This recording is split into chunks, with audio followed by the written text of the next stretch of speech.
સ્વાનંદ ભાવે પરિતુષ્ટિમંતઃ સ્વશાંત સર્વેન્દ્રિય વૃત્તિમંતઃ. પોતાની જ અંદર સમાહિત રહેવા વાળો એ મુમુક્ષુ મોક્ષાર્થી પરબ્રહ્મને જે જાણવા નીકળ્યો છે એની વાચે જો પરબ્રહ્મને પામવો હોય, જાણવો હોય, એનામાં એકતાન થવું હોય, લીન થવું હોય, તો આ બધું કરવું પડશે. શું કરવું પડશે? જે શાસ્ત્ર આજ્ઞા આપે છે. શાસ્ત્ર એટલે શાસ્ત્રની અંદર શ્રીમદ ભગવદ્ ગીતાજી અને શ્રીમદ ભાગવત મહાપુરાણ, જે પરમાત્માનું સાક્ષાત શરીર છે, એની અંદર જે પણ કંઈ જ્ઞાન આપવામાં આવ્યું છે એ જ્ઞાનનું અનુસરણ. સ્વાનંદ ભાવે એટલે જે પૂર્ણ સંતોષી હોય. પરમાત્માને પ્રાપ્ત કરવા માટે જો એક જ ગુણ કેળવવામાં આવે, સંતોષ. કારણ કે જે મિનિટે સંતોષ તમારા જીવનમાં પ્રવેશ કરશે એ મિનિટે મારી પાસે આ કેમ નથી, આ નથી, તો એને મેળવવા માટે જે આપણે શક્તિ અને સમય વેડફીએ છીએ, મળવાનું નહીં મળવાનું તો બાજુ પર રહી ગયું, પણ વગર વિચારે આપણી પાસે હોય અને વધારે પડતું જોઈતું હોય, તો સંતોષ જો હોય તો આ બધી જ વિટંબણામાંથી મુક્તિ મળી જશે. અને વિષયોમાં, જગતમાં જો દોડ બંધ કરશો, ઓછી કરશો, તો જ પરમાત્મા તરફ જઈ શકશે. કારણ કે દોડવાવાળા તમે એક જ છો. બે જગ્યાએ નહીં દોડી શકાય. ઉત્તર દિશામાં પણ દોડવું છે અને દક્ષિણ દિશામાં પણ દોડવું છે, એ શક્ય જ નથી. કાં તો પરમાર્થ, કાં તો પ્રપંચ. હવે નક્કી આપણે કરવાનું છે. પણ પ્રપંચનું સુખ, એક વસ્તુ યાદ રાખીએ પ્રપંચને પસંદ કરવા પહેલા, કે પ્રપંચનું સુખ, પ્રપંચમાં સુખ જ નથી, સુખનો ભાસ છે, અને માટે એ શાશ્વત નથી. જો શાશ્વત સુખને પામવું હોય તો પરમાત્માની જ પ્રાપ્તિ કરવી પડશે. અને એના માટે એકાંતની વાત જે આપણે કરી ગયા વખતે, એકાંતે સુખમાસ્યતામ.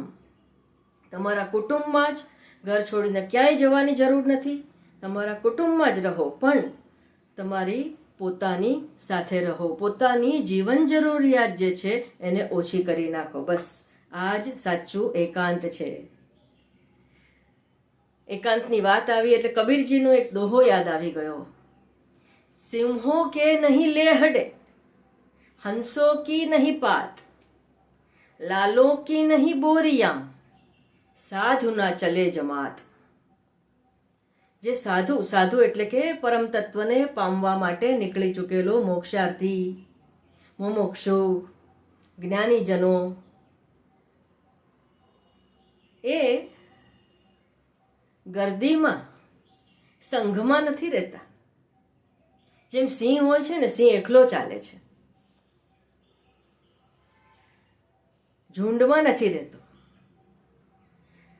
હંસ જે હોય છે, હંસ, કબીરજીએ ખૂબ સમજીને શબ્દ પ્રયોગ કર્યો છે. હંસ, હંસ માટે એવું કહેવાય છે કે એ નીરક અને ક્ષીરક, પાણી અને દૂધ ભેગા કરેલા હોય તો એને છૂટા કરવાનો વિવેક કરી શકે છે.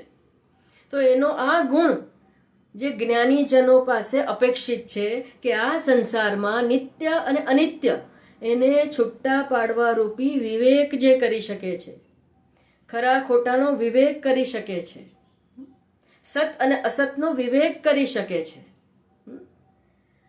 તો હંસો કી નહીં પાત, લાલો કી નહીં બોરિયા.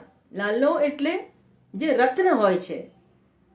રત્ન રસ્તા ઉપર પથ્થરના ઢગલા પડ્યા હોય છે, એમ બોરીઓની જેમ એને ભેગા નથી કરી શકાતા. એક કે બે જ હોય છે, જૂજ હોય છે, ક્યાંક ક્યાંક હોય છે. સાધુ ન ચલે જમાત. એક 10 જણના સંસારમાંથી નીકળીને 100 જણના સંસારમાં જઈને કઈ ગર્દી, કયું જ્ઞાન મેળવી શકાશે?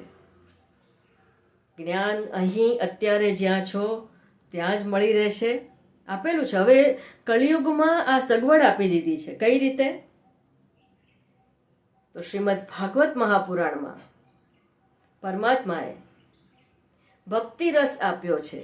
એટલે પરમાત્માની લીલાઓનું વર્ણન આપ્યું છે. એટલે પરમાત્માની અંદર ભક્તિ અને રસ થાય એટલું જ નહીં, જ્યારે જ્યારે તકલીફ થઈ જ્યારે ત્યારે ભક્તોએ બોલાવ્યા અને પરમાત્મા સત્વરે આવે છે અવતાર લઈને.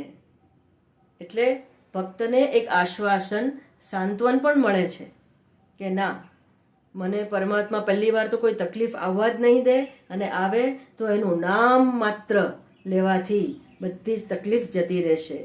પણ તકલીફ આવે ત્યારે શા માટે નામ લેવું? નામ લેતા જ રહો, પછી આગળનું પરમાત્મા જોઈ લેશે. તો એકાંત આવી રીતે સાધવાનું છે. વિષય વાસનાઓનું એકાંત, મનના સંકલ્પ વિકલ્પનું એકાંત, વધારે પડતા વિચારોનું એકાંત, અહંકારનું એકાંત સાધો. તો એના પછી જે મળશે તદેકો અવશિષ્ટ શિવ કેવલોહમ.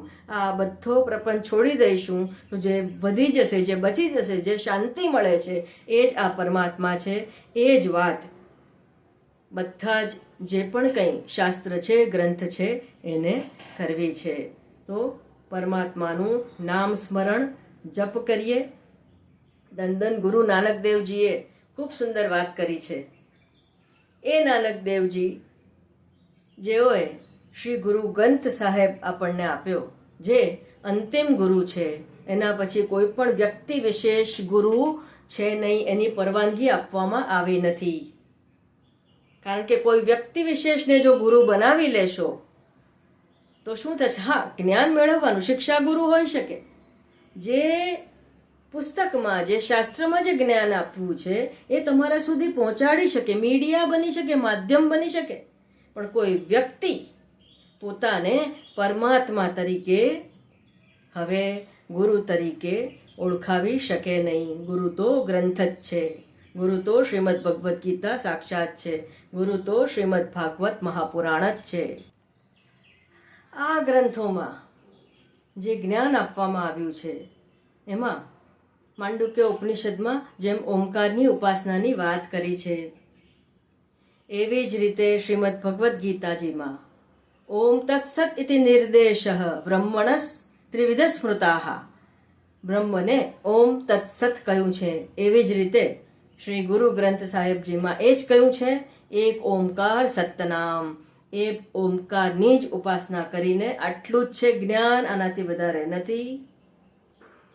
આટલું પ્રાપ્ત કરીને જરૂર છે મનની ચિત્ત શુદ્ધિની જરૂર છે, સંતોષની જરૂર છે. બસ આટલું કરી લેશો તો અહીં અને અત્યારે મુક્તિ છે, મોક્ષ છે, પરમાત્માની પ્રાપ્તિ છે. માટે જ શ્રીમદ ભાગવત મહાપુરાણમાં લીલાની વાત કરીને આપણને સાંત્વન આપ્યું છે કે પરમાત્મા છે જ.